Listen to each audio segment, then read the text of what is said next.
reformers there, Zwingli and of course Calvin. And we might actually get to Calvin this time. That'd be really be great.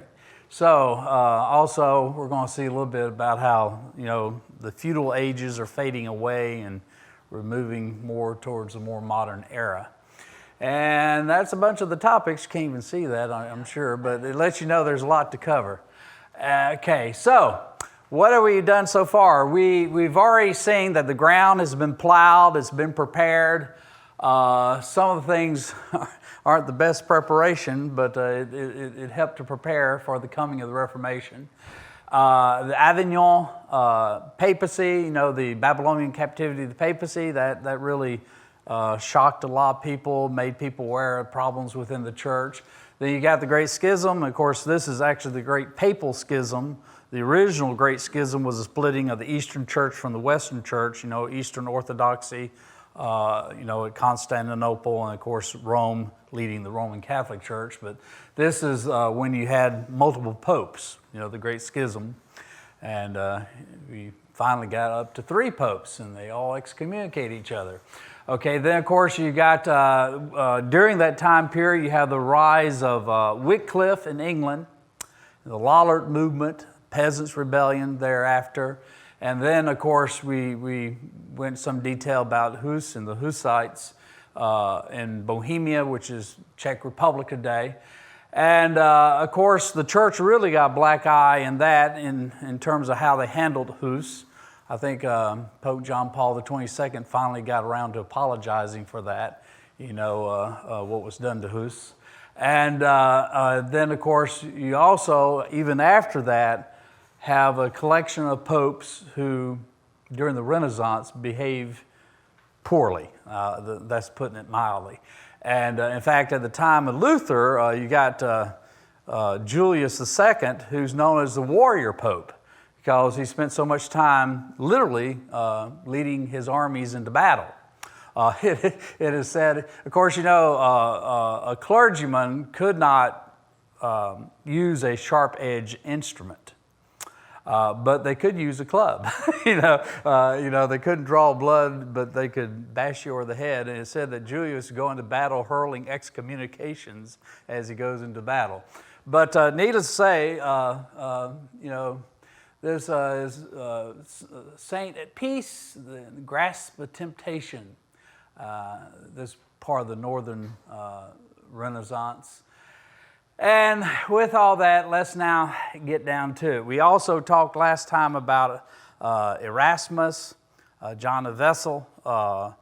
These are members of the Northern Renaissance. Also, they're part of that devotional movement, Imitation of Christ, Thomas à Kempis, that whole group of scholars who they're sometimes referred to as a humanistic tradition, although we got to be careful. Humanism, we're talking about with these guys, is Christian humanism, and it was a break of the old scholastic traditions, which heavily emphasized Aristotelian thinking. And we don't need to go into that at this point, but and also in the background, along with that devotional movement, you also have, of course, the advent of the print press with Johann Gutenberg. So all this is very important as a backdrop to what we're about to plunge into here.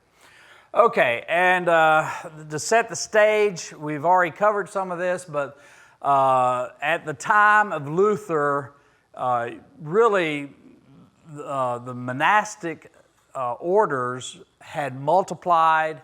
In fact, there were literally too many monks and nuns. and all these had to be fed, they had to be cared for, and this is sometimes out of state revenue. The church owns much, if not half the property, and none of this property that's owned by the church could be taxed. You know, even here in the United States today, this property we're sitting on, as I understand, you know, it's not taxed because it's church property. But that's just this church building and the surrounding land. We're talking what would in effect be corporations. We're talking massive amounts of land is owned by the church. You know, I mentioned to you last time, the Czech Republic, half the property in the Czech Republic was owned by the church. That means half the country could not be taxed. okay? And so this was putting real pressure upon the governments, which should help you understand why the princes, the secular princes, kind of jump on this bandwagon of Protestantism, because on Protestantism, much of the church lands will be taken over by the secular authorities. The amounts of property owned by the church will be greatly reduced, and therefore the governments can have a lot more tax income. So that's going to have a background effect on all this as well. And then, of course, the morals of the clergy was just absolutely reprehensible. Quite often priests would have concubines or mistresses, illegitimate children, all these things, of course, which with the Catholic teachings on celibacy, they're not supposed to be having or doing. So all this is in the background. And we've already covered the devotional movement where they're emphasizing imitation of Christ. These are the sincere believers within the Catholic Church. Many of these guys are seeking to reform the church from within, and these guys are simply trying to live a very, how can I put it, just plain, simple imitation of Christ in their daily lives. So along with the bad, you also have the good, okay? Now, one other little piece to keep in the back of your minds is we're about to have a new Holy Roman Emperor. Not yet, but we're about to. And he's a Habsburg. And the Habsburgs, of course, rule in Spain. And all that purple is owned by the King of Spain, okay?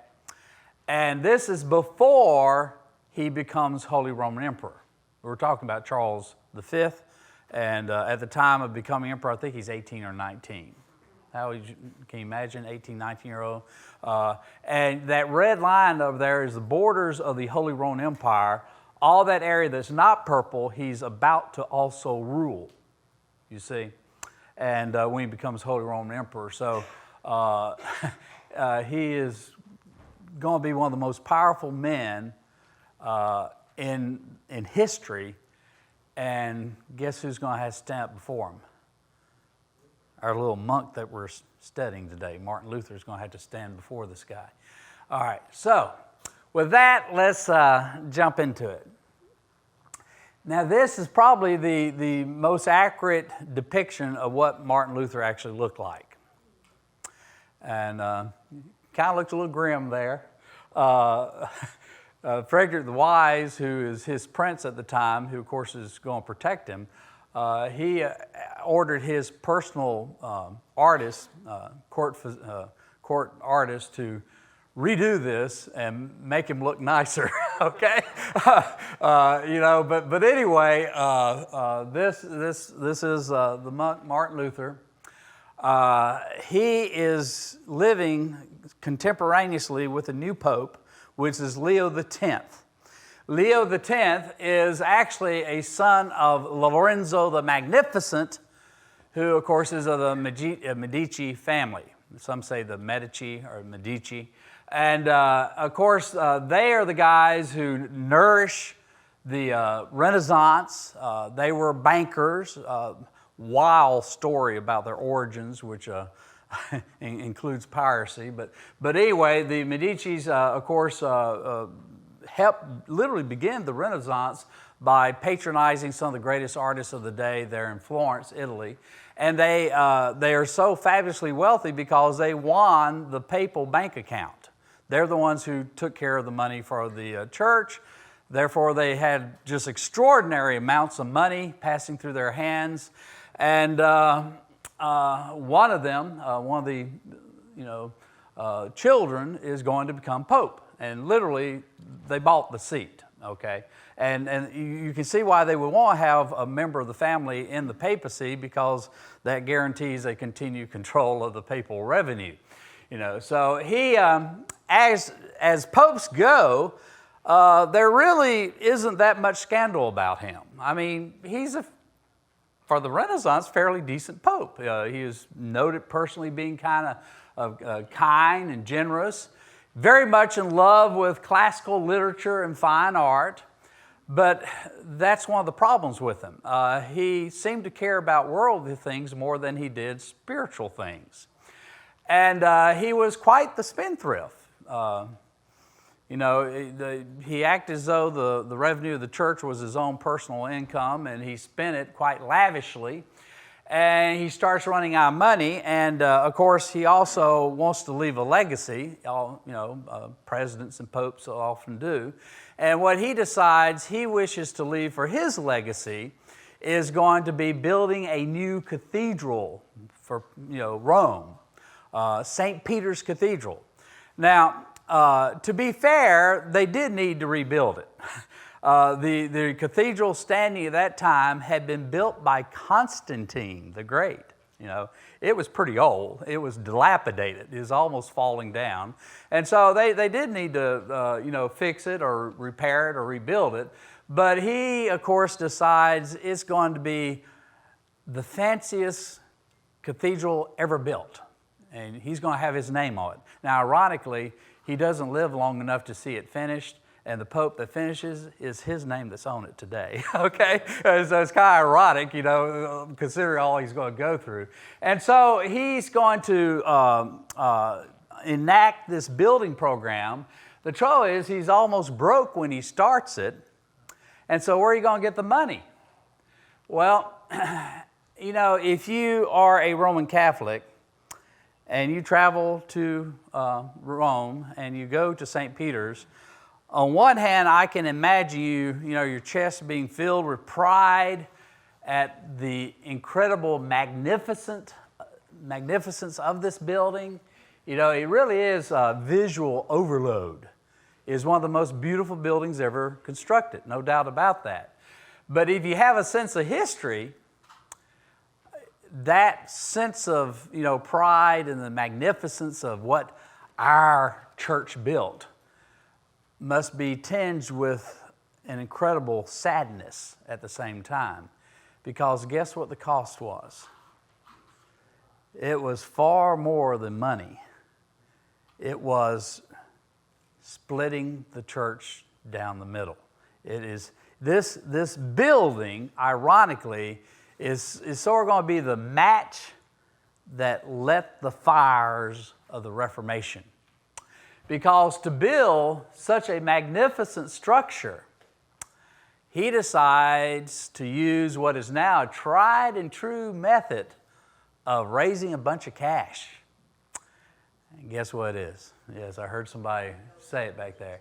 He's going to issue a giant series of indulgences, letters of indulgences. Okay? So, March the 15th, 1517, he promulgates what is going to be one of the most famous, or perhaps should say infamous, indulgences of all. Now, we have talked about indulgences before now, have we not? Who has complained about them already? Wycliffe complained about them. Then who? Who's complained about them? So for over a century, it's been recognized there's a problem here. Right? So let's back up here a second and just get a little more detail about indulgences. All right. They've been around for quite some time. I suppose one of the first major massive use of them, though, goes back to the Crusades. During the First Crusade, 1099, Pope Urban II remitted all ecclesiastical penance for the armed pilgrims setting off to the Holy Land. All right. Now, quite frankly, the idea of indulgences originally started out with some good intentions. You know how a lot of times good intentions wind up going bad? Basically, let's say, you are sick or ill, you're lying on, flat of your back, and remember with the seven sacraments, the sacramental system, you have confession, and you go to the priest and you confess, and back in those days, what might the priest do after the confession? It's going to be more than just saying so many Hail Marys or pray the rosary. You're going to actually get up and do something to make the wrong right. All right? Well, what if you're sick? You can't get up. And so the idea of indulgences at first was the idea that, since you're incapable of physically getting up to make the wrong right, you can hire somebody to do it for you, in other words, or give a simple cash payment to church. This can go to establishing a hospital or orphanage or, good works that way, right? Now with the Crusades, the problem was you had these guys that are fixing to go into battle against the Muslims, and of course, we don't even have time to get into all of that, but the church definitely was very fearful of the advancement of Islam. They want the Crusaders to go and restore the Holy Land. So what about before they leave, they got this this penance they've got to work off, right? They've gone to confession and they've had penance laid upon them. They're supposed to go and do this before they go off on crusade. Well, no, we can't wait for that, so let's grant them indulgences. They can pay a little cash payment, or you can get indulgence just for going and fighting, you see, okay? So those were the sorts of things that indulgences were originally used for, but let's look at just what it's built upon. The doctrine, of course, at this time they have the doctrine of purgatory.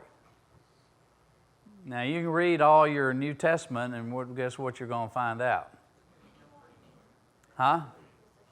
There's nowhere, what you have to do is go to one of the apocryphal books. And even there, is kind of a bleak reference. So you got this doctrine of purgatory evolving. And the idea of purgatory, since some of you still may not know what I'm talking about, is sort of, shall we say, a holding tank. And if you have a sin that you haven't worked off yet, well, you stay in purgatory in order to be purged of this sin. And this might take, 5, 10, 20, 100, 300 years, okay, depending what it is you got to work off.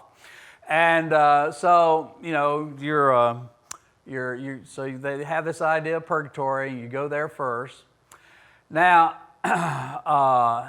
according to Roman Catholic theology, an individual's sins alienate them from God. Of course, Protestants agree with that, and His love. And therefore, in order to be reconciled to God, the sinner must confess his sins to a priest. Now, that's where we differ, right? We believe we confess directly to God Himself, to Jesus. And the priest will then enact upon him penance. This means, and that's the sacrament, by the way. Confession's not. The penance is the sacrament. And you're supposed to, do something, make the wrong right.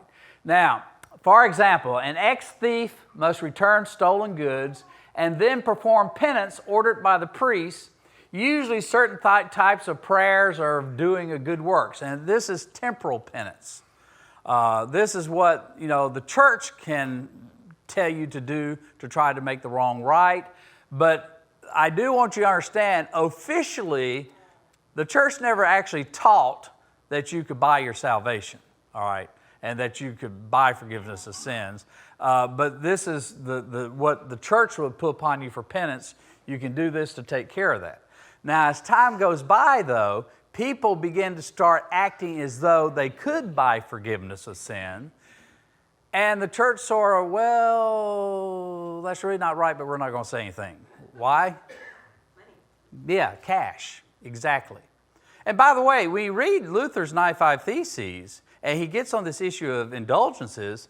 That's what he's talking about. He's saying, wait, this is not really official Catholic doctrine here, all right? And he's actually, at that point, not being very nasty to the Pope. In fact, he's implying that it's these different churchmen out there, they're doing this without the Pope knowing about it. Well, what's the problem with that? The Pope's well aware of what's going on.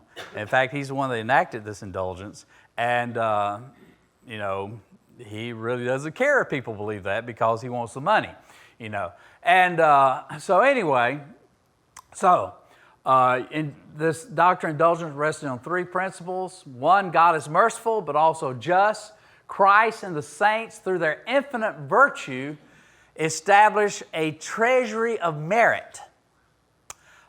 Think of it sort of like a great big spiritual bank account in the sky of good works. built up through all the ages of the saints and Christ himself. You got this bank account of good works, all right? And the idea was that the Pope, in particular, keys to heaven, the Pope can basically, and this is grossly simplifying it, is more to it than this, but basically, and this, however, is pretty much what the common folk thought, the church can cash a check on those good works. In other words, if you're lacking good works, the church can, sell you indulgence, will purchase you those good works that you're lacking to cover your sin so you don't have to stay in purgatory so long. You got that? All right. So, that's pretty much the attitude. Now, by the 15th century, the papacy and bishops were granting indulgences that supposedly secured total remission of penalties for sin on earth or in purgatory. In other words, you could buy your way into a quick entry into heaven. And in the 95 Theses, Luther just bluntly says, if you believe that, you're going to hell. I mean, he literally says that, and he says, plus the person who sells the indulgence, let him think that you're going to hell. So Luther could be pretty sharp, All right. And so Luther's, of course, this is what he's going to be upset about, these indulgences. Now, the irony is, he shouldn't have been. Because there actually aren't any indulgences sold where he's at. Now, that's an interesting story, which we need to hold on to that, though, and talk about Luther himself. I can't even say that. Yes, sir. Who was it that, I missed some, who was it that actually wrote the letter of indulgence? Pope? Well, actually, the Pope would oversee the writing of the statements for the indulgence and what sins it covers and everything. But now it's printed. And we have real fancy wax seals and ribbons on it. And it's just real fancy looking certificate. And, of course, you pay cash money for them. Okay. What's that? Oh, yeah. In museums, you can see them. Yeah. Okay. Can't see, well, anyway, let's keep on going. So Luther is born November 10th, 1483. His father, Hans Luther, his mother's Marguerite Luther. And he is, in many ways, emblematic of the changing of times here. Because his father was peasant, who somehow, we're not quite clear how, he managed to cease being a peasant and becoming a businessman. Actually, his business was a copper mine and smelting copper. He had a fairly successful business. He would be, I guess you could say, lower middle class, or maybe even middle class. But he had managed to pull himself up, which was very difficult to do. We're talking, 80, 70% of the folks are peasants at this time. It's very, very small business class. But he had become somewhat successful as a copper miner and smelter of copper. And Hans Luther, of course, had worked very hard to get where he was at. We're not quite sure what his attitude towards his son was, but some think basically he saw Martin as his Social Security. Remember, there is no Social Security back then. You get old, you depend upon your children to take care of you, right? And he wanted his son to even go further than he did. So he understood education is important. And he sent him to a grammar school. By the way, one of these schools is one of those devotional schools I mentioned earlier. He's early exposed to Christian humanism, which is a positive form of humanism, not the negative form, and Christian humanism. And he was a brilliant student. Now, not 100% positive about this, but all indications indicate that Martin Luther had that extraordinarily rare situation of being able to read something and then just totally retain what he read. What do we call that? Photographic memory. Can you think of another brilliant Christian scholar in the 20th century that had that? C.S. Lewis. C.S. Lewis would sometimes have a student come into his office, so I'm told, and he could tell them pick out a book, and he said, turn it to any page. The student opened that page, start reading it, and then C.S. Lewis would start reading, looking at the kid just from memory. That would totally freak me out. All right, just totally. All right, and we know that Luther later on will send pages to books he was writing, one page at a time, and there'd be no mistakes. Wouldn't even have to edit it. Imagine the money he could have made doing papers for kids. All right. Yeah. To the printer. Yeah. He was extraordinarily gifted, and multiple languages. He'll, of course, Latin, Greek. Never completed his Hebrew, but he had incredible knowledge of all these languages. But anyway, he's a brilliant kid, and so he is going to go to school at Mansfield. At around the age of 7, study Latin, logic, rhetoric. Father is very strict, very harsh. In fact, apparently Luther could never please him. Just no matter what he did, it was never enough. He therefore had a very grim picture of God, because remember, there are many times we were told God is like a father. Well, and if you had a good father, that's a good illustration. But what if your father is harsh, judgmental, never ever satisfied with whatever you do? And some think that this helps to explain Luther's view of God, which was not the Jesus that we learned about in Vacation Bible School, but instead is almost like a Zeus, with his thunderbolts ready to zap you, if you do something wrong. He was very, and by the way, Luther was very fearful of God, especially the Jehovah, the Old Testament. He was terrified of God. And one of the things that is another thing going on back of Luther's mind is Luther had 3 friends, very close friends, school, who were killed by the plague, and he is terrified of death, and because he was convinced if he died, he's going to hell. He was very much aware of his sinfulness, and he is very, very terrified of hell. Now, from all we know, Luther at school was a very popular student.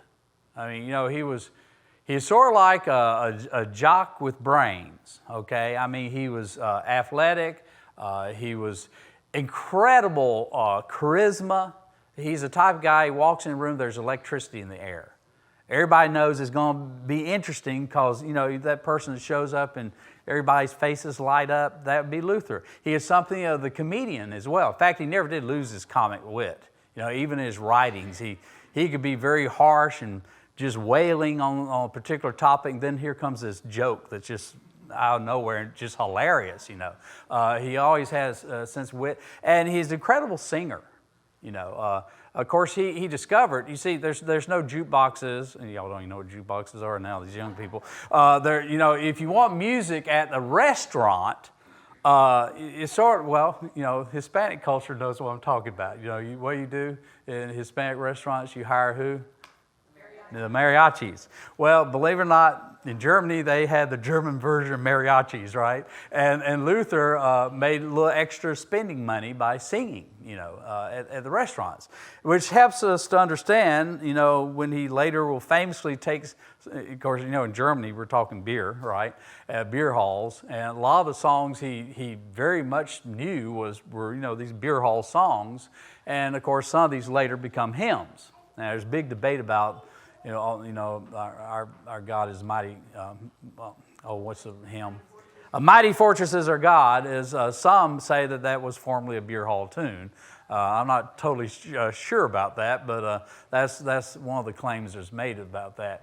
But and by the way, that shows even there he's an innovator, because he would do songs that the people could sing.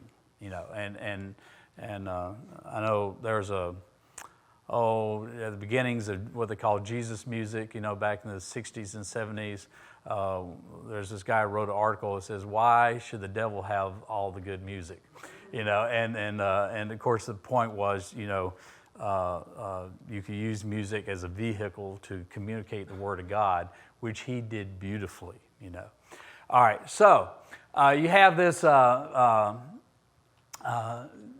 this personality's developing here, Martin Luther, and he does what his father tells him to do.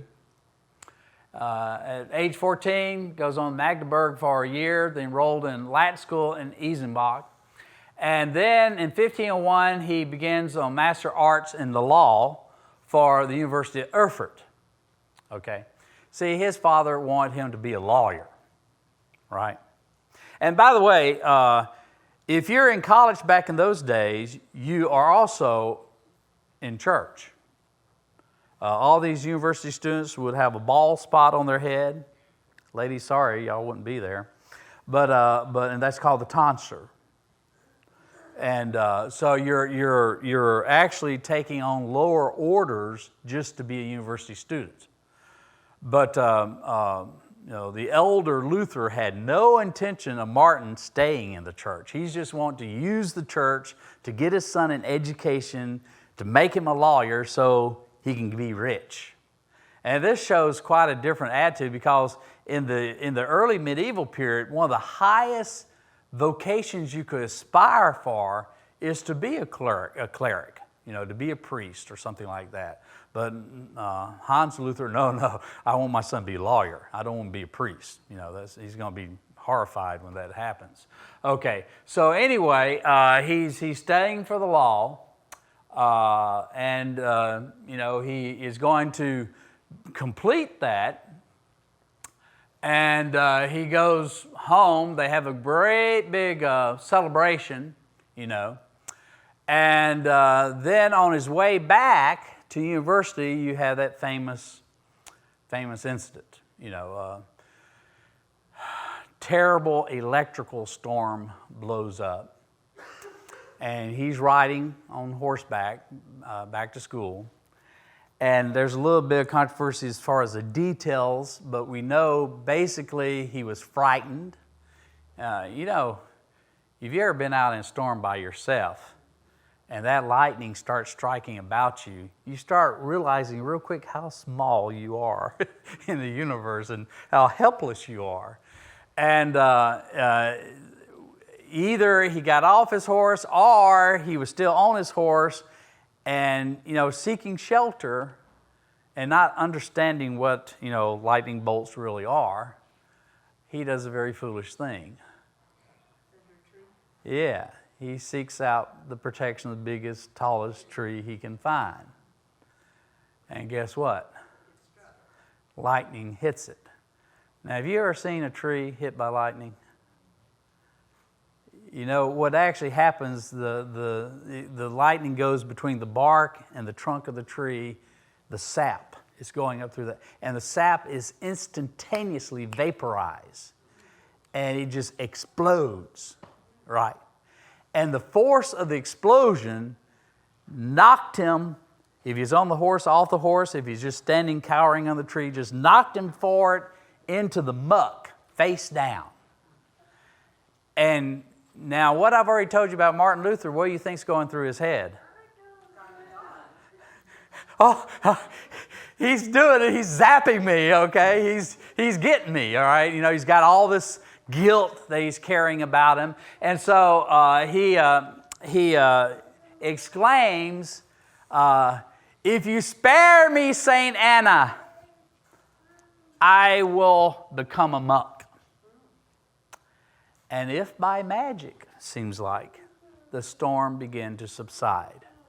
And what do you think he thinks? God spared him. He had better keep his promise this time, right? So, now, you'll hear me say this a lot from this point on. Luther never does anything halfway. Luther always goes way overboard, anything he does. Just way overboard. I mean, he drove his fellow monks to utter frustration. Now, if he's gone, now by the way, the story is told, and we can't confirm or unconfirm this.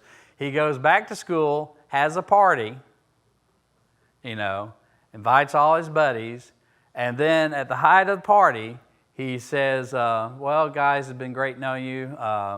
Tomorrow I'm entering a monastery. Now, this would be like, you ever go to these class reunions, which I never have done, but I'm told. Oftentimes go to one of these class reunions, and you got the guy who was the last person on earth that you think would ever have a religious bone in his body, and now he's the minister. All right? Some of y'all, that's happened with you? Right. All right, well, Luther was that guy. He's the last one that anyone thought would, he's the class clown, comedian. But have you ever noticed anything about comedians in terms of how they end up? John Belushi?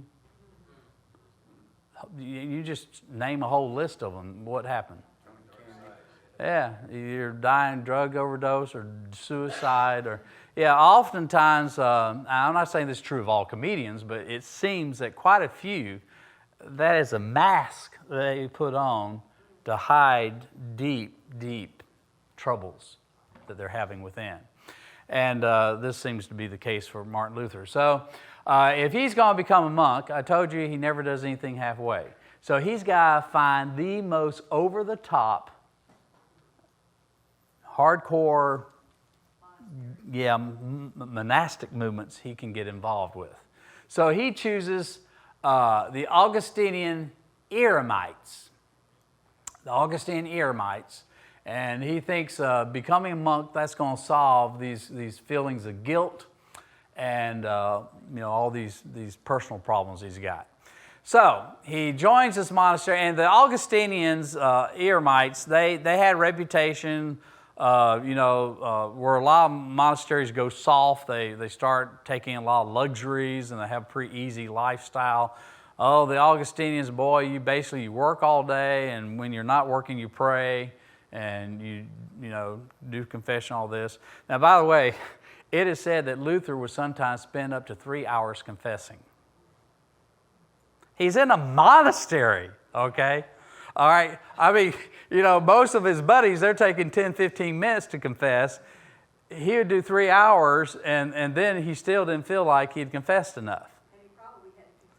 Yeah, and so he whatever dirty task there was to be done, he'd be the first to volunteer, And they, of course, so you should, be able to control your body and all this. So he would go on these extended fasts.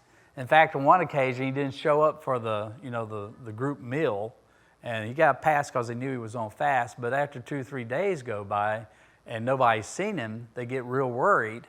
And they go to his cell. They had to bust down the door. He has passed out from starving himself. He later on said that a lot of his problems he had physically long after this goes back to when he was a monk. He had so abused his body. He would, of course... Now remember, he's in monastery. There's no members of the opposite sex around, but he found out that that still didn't control his thought life, and so he would literally flagellate. He would take this whip and, beat his back, and just all sorts of crazy things. He wouldn't use coal in his thing because he was unworthy to heat himself and warm himself. He drove his other fellow monks just nuts, because he just couldn't seem to find any peace.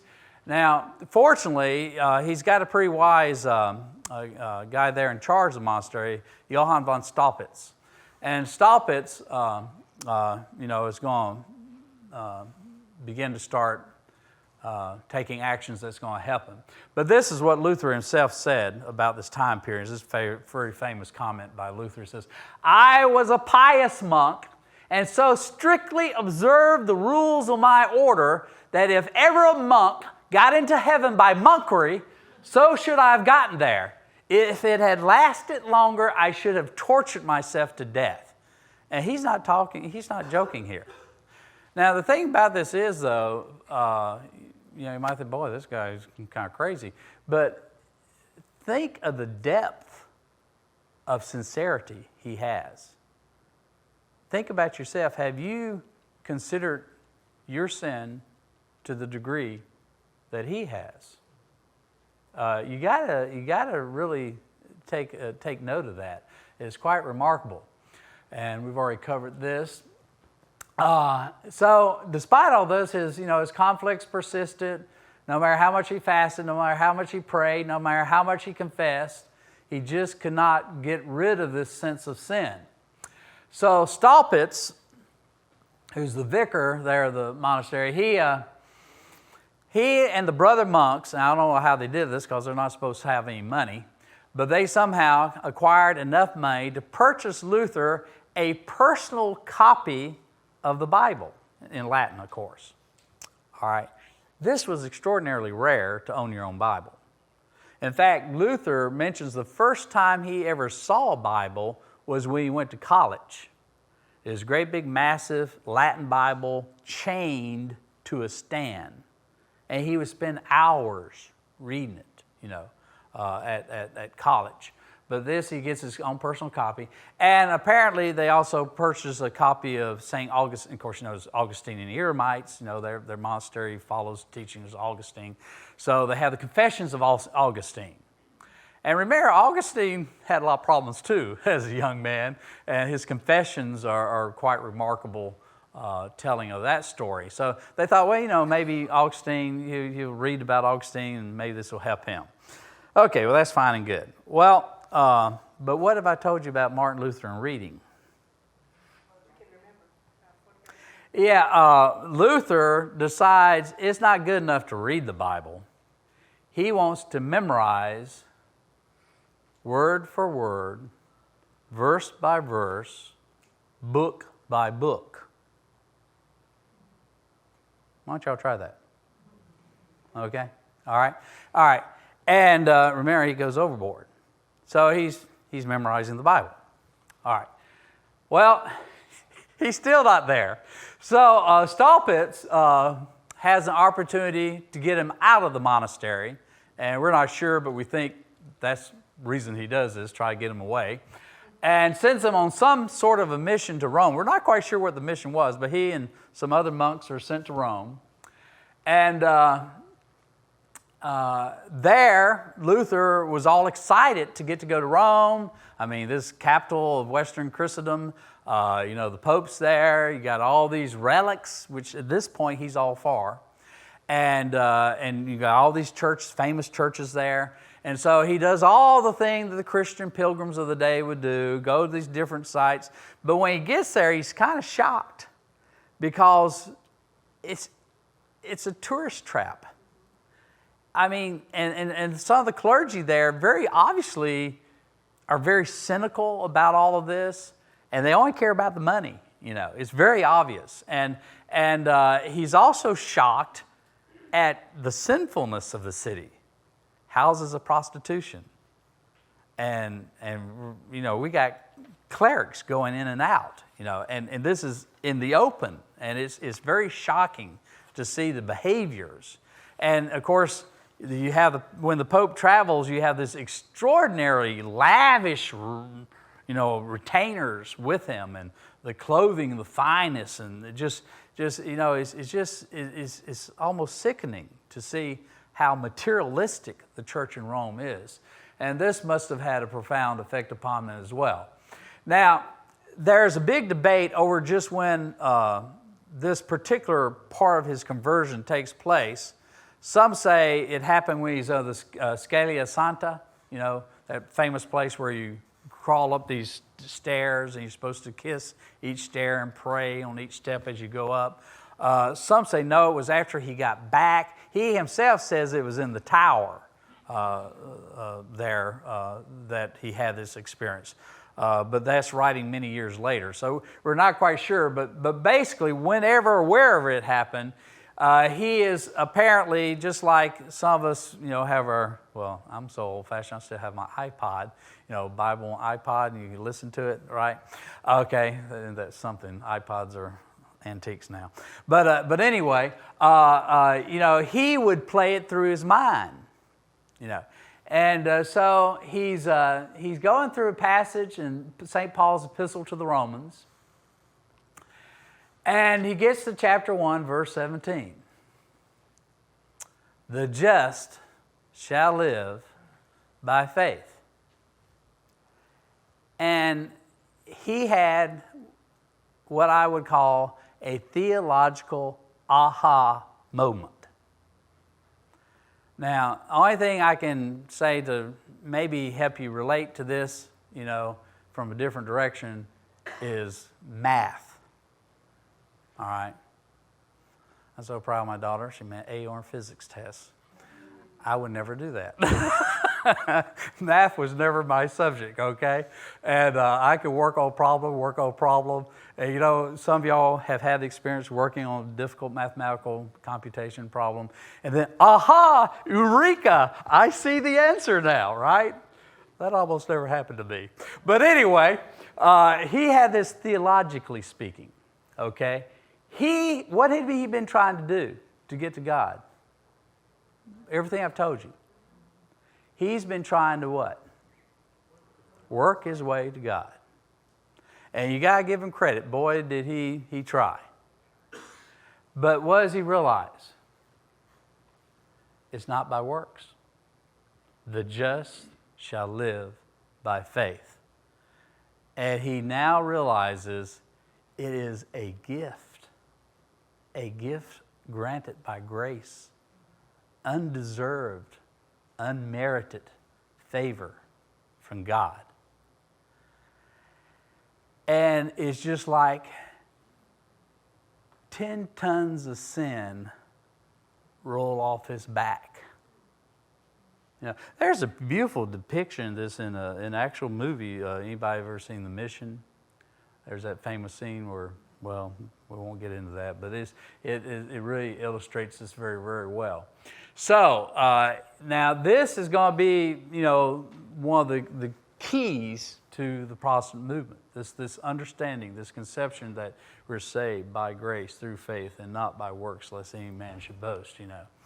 And so the immediate effects of this realization is he now has something he's never had before. And what's that? He's got peace with God. And when he, whether it was at the monastery after he got back from Rome or there at Rome when he gets back, Staupitz immediately notices the change.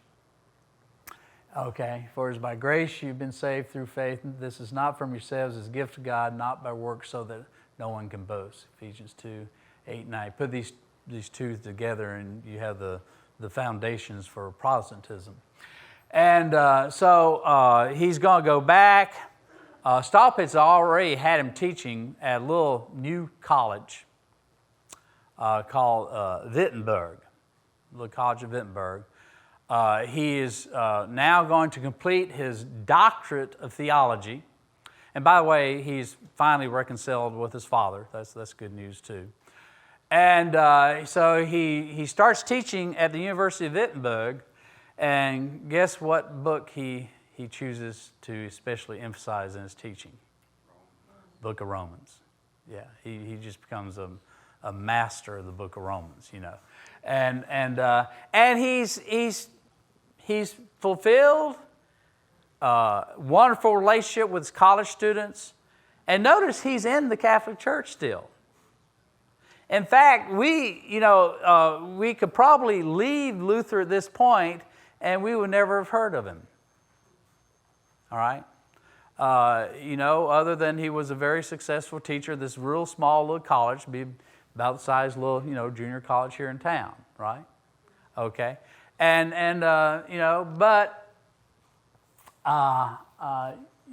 is going to have this situation where these indulgences are going to be sold. Now, the funny thing about it is, as I mentioned earlier, and by the way, let's back up, just to keep us in order here, 1507, Luther is ordained as a priest. 1510, on his visit to Rome, finds out the complaints by Hus and others were accurate, and he earns his doctorate in 1512, okay, and then at Augustine Monastery of Wittenberg. Now, while all this is going on, you got Pope Leo X coming to the pontificate, and Leo decides he's going to build St. Peter's, and he issues this indulgence. By the way, there's a big archbishop in Germany that is also in deep debt, and he too is in cahoots with the Pope, and they're going to split the money from this sale of indulgences. But the indulgences are going to be sold throughout Germany, but not in Wittenberg. And that's because Wittenberg is part of the principality of Frederick the Wise. Now, a lot of these medieval people, their nicknames are not appropriate, but in this case, it's very appropriate. Frederick the Wise. Frederick the Wise is the guy who established Wittenberg University. And he was the guy who sought out professors. He is very proud of Martin Luther, who was early on obviously going to be a standout academic, and is very proud of his professor there at Wittenberg. And by the way, Luther is also preaching at the cathedral there at Wittenberg, a very popular preacher. When the plague comes through, he does not leave. He ministers to the people.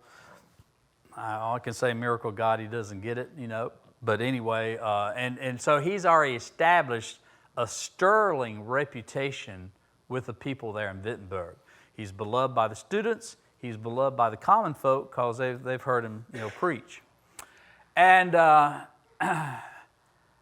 you have, of course, sellers of indulgences at this time.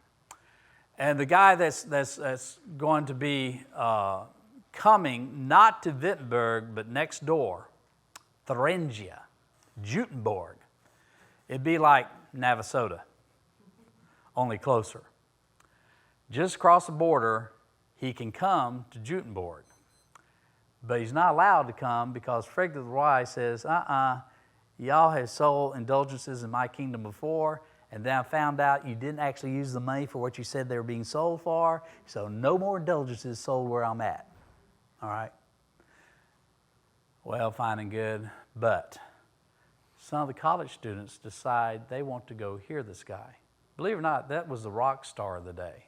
Church revivals and students looking for an excuse to cut classes, apparently skip class, they go over to hear this guy do his song and dance. Tetzel. And we will take up with that next time.